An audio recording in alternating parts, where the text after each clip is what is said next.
Good evening, visitors. Welcome to the Australian War Memorial's last post ceremony. My name is Troy Clayton, and joining us today from the Australian Army is Sergeant Richard Rodway. We welcome the veterans who have served, those that are still serving, and the families that support them. We also acknowledge the members of the RSL and Services Club Association, RSL Victoria, and RSL Queensland, who are watching this ceremony broadcast across Australia. During this evening's ceremony, wreaths will be laid at the base of the Pool of Reflection by visitors as well as students on behalf of the following schools: All Saints Primary School from Albany Creek and Our Lady Help of Christian School from Hendra, both from Queensland. Please stand and join in singing the National Anthem.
Thank you, students. You may be seated.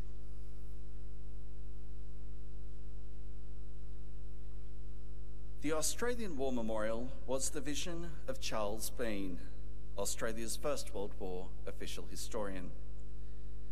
Bean landed with the Australian troops on Gallipoli and stayed with them at the front through to the end of the war. The idea of this national memorial and museum came to him at Pozières, France, in the depths of the bloody fighting of 1916. Bean's idea was that this would be a place where families and friends could mourn their loved ones buried in faraway places.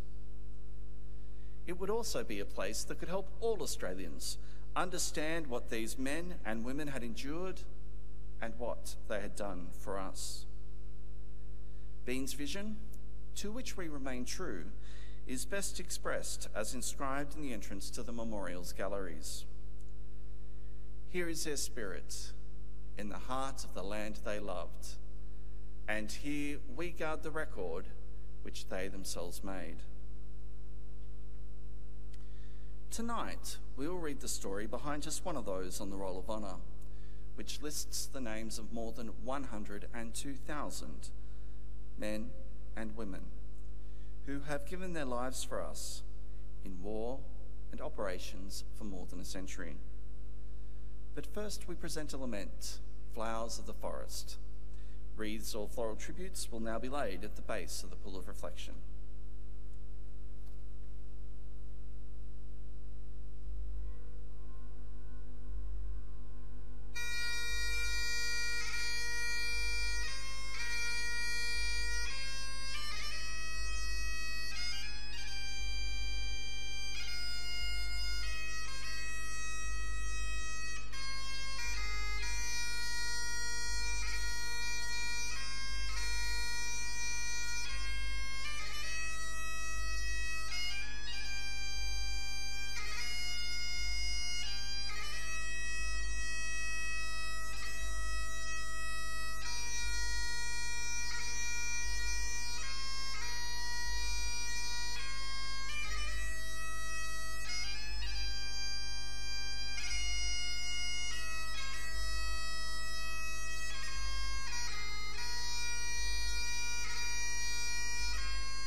Today we remember and pay tribute to Flight Sergeant John Warren Alexander Farthing. John Farthing was born on the 6th of October 1923 in the Sydney suburb of Rose Bay to Frank and Olive Farthing. He attended Scots College, where he was captain of the first 11 cricket team. He enlisted in the Royal Australian Air Force on the 28th of March 1942 at the age of 18. Awaiting the beginning of training, he played several games with Waverley Firsts. Following his initial training as a navigator in Australia, he embarked for overseas service.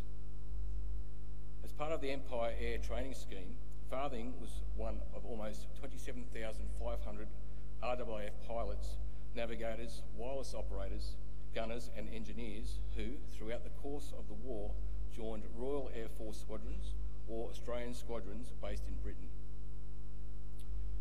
After his arrival in Britain, Farthing did further specialist training before being posted to number 460 Squadron, Royal Australian Air Force.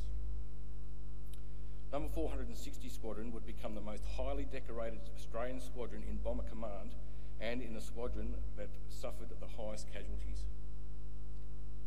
Flying twin-engine Vickers Wellington's medium bombers and then four-engined Avro Lancaster heavy bombers, the squadron lost over 1,000 men, Australian, British, Canadians, New Zealanders and South Africans.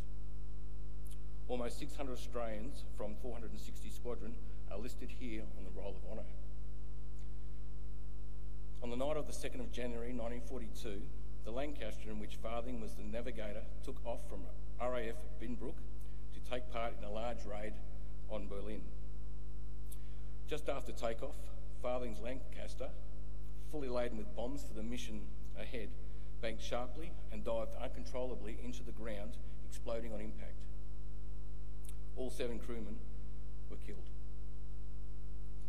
At Sydney Cricket Ground, a minute's silence was observed in honour of the 20-year-old John Farthing, and Waverley players participating in the match wore black armbands.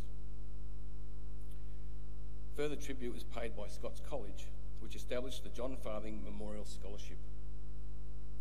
Today, the Australian members of the crew lie buried side by side in the RAF plot at Cambridge Cemetery. John Farthing's name, alongside those of his fellow Australian crewmates, is listed here on the Roll of Honour to my left, among some 40,000 Australians who died while serving in the Second World War.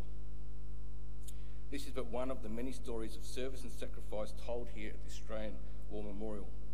We now remember Flight Sergeant John Warren Alexander Farthing, who gave his life for us, for our freedoms, and in the hope of a better world.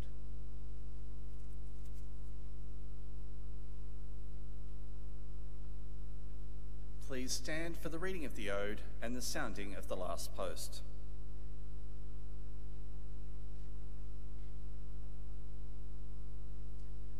They shall grow not old, as we that are left grow old. Age shall not weary them, nor the years condemn. At the going down of the sun, and in the morning, we will remember them.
lest we forget.